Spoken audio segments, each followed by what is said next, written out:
இனி மனித ஆற்றலே அப்படிங்கிற அணியை நிறைவு செய்ய வாங்க விழுப்புரம் வல்லவராஜ். அப்புறம் எங்கள் சங்கர் தம்பி வந்தார். பில்கேட்ஸ் தெரியுமா? பில்கேட்ஸ் தெரியுமா? மைக்ரோசாஃப்ட்னு ஒன்று தான் பில்கேட்ஸ் அறிமுகமாச்சு. உனக்கு வரலாறு தெரியல தம்பி. இதே பில்கேட்ஸில் போய் கேட்டாங்க, பில்கேட்ஸ் அவர்களே, உங்கள் நிறுவனத்தில் 94% இந்தியர்கள் வேலை செய்கிறார்களே, ஒருவேளை இந்தியா உங்களுடைய கம்பெனிக்கு எங்கள் இந்தியர்களை அனுப்ப மாட்டோன்னு சொல்லிட்டா உங்களுடைய கம்பெனி இழுத்து மூடுவியான்னாங்க.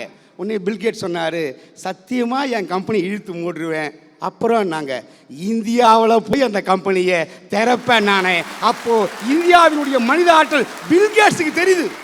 சங்கர் தம்பி, அண்ணா சாலையில் நடந்தவனெல்லாம் அண்ணா வழியில் நடந்தவன் கிடையாது. கருப்பு கண்ணாடி போட்டவெல்லாம் தானை தலைவர் டாக்டர் கலைஞர் கிடையாது. டியூட்ரியம் கிடைச்சவெல்லாம் அப்துல் கலாம் கிடையாது.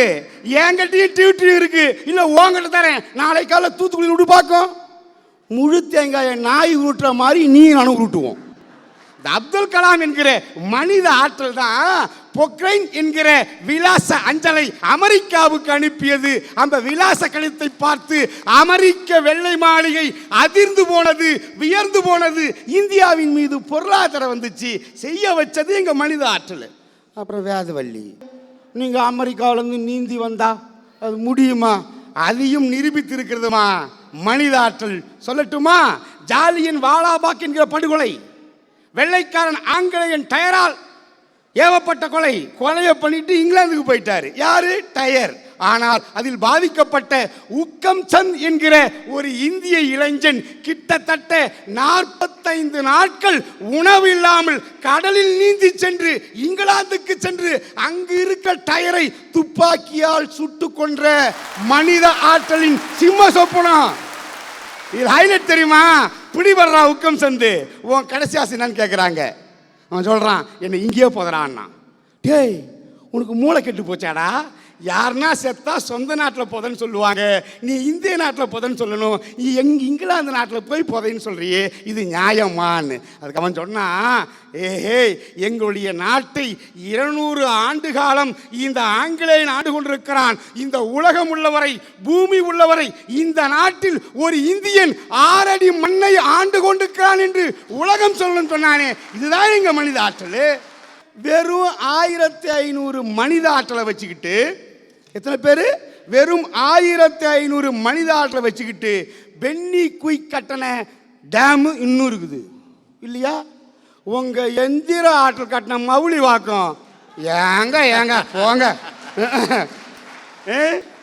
அதாவதுங்க, ஒரு நாட்டின் வளர்ச்சி என்பது, நல்லா நீங்க புரிஞ்சுக்கணும் தயவு செய்து, ஒரு நாட்டின் வளர்ச்சி என்பது அந்த நாட்டினுடைய இனம், மொழி, பண்பாடு, பொருளாதார வளர்ச்சி.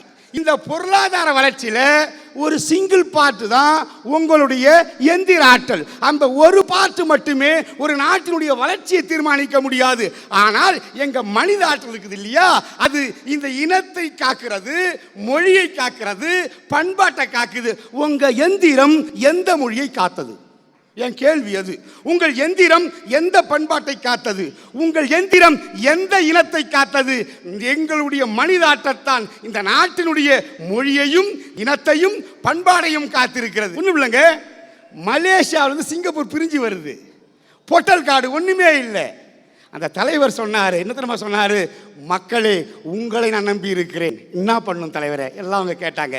வீட்டுக்கு ஒருத்தவங்க தொடப்ப கட்ட விளக்குமாறு எடுத்துன்னு வா, இந்த நாட்டில் குப்பை இருக்கிறது, முதலில் இந்த நாட்டின் குப்பை அகற்றுவோம், சுத்தமான சிங்கப்பூரை உருவாக்குவோம் என்று அன்றைக்கு தொடப்பத்தை எடுத்தார்கள். இந்த உலக வரலாற்றில் சிங்கப்பூரை மாறி ஒரு சுத்தமான ஊர் இல்லை.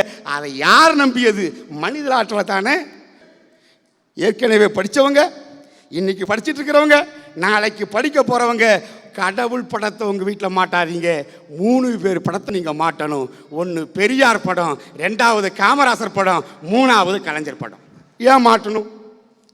பெரியார் தான் இந்த நாட்டில் குலக்கல்வி முறை இருக்கிறது, இந்த சாதியை சார்ந்தவன் அவன் தொழில் தான் செய்ய வேண்டும், இதை ஒழிக்கணும்னா யாரா வரணும்? காமராசர் வரணும். காமராசர் கொண்டு வந்தார். அவர் குலக்கல்வி திட்டத்தை ஒழித்தார், அநேக பள்ளிகள் திறந்தார், காலம் உருண்டு ஓடியது. கலைஞர் பார்த்தார், இது அங்கே இருக்கிற பள்ளிக்கூடத்தில் ஒரு கல்வி, இங்க இருக்கிற பள்ளிக்கூடத்தில் ஒரு கல்வி. டேய் இது ஹைடெக் குலக்கல்விடா. என்னது இது? இது ஹைடெக் குலக்கல்விடா. அதுக்கும் ஆப்பு வச்சாரு. சமச்சீர் கல்வி என்கிற திட்டத்தை உருவாக்கி மிகப்பெரிய ஆற்றல் எங்கள் தலைவர் கலைஞருடைய ஆற்றல் இல்லையா? எந்திரத்தை உருவாக்குறதும் நாங்க தான், எந்திரத்தை வேலை செய்ய வைக்கிறதும் நாங்க தான்.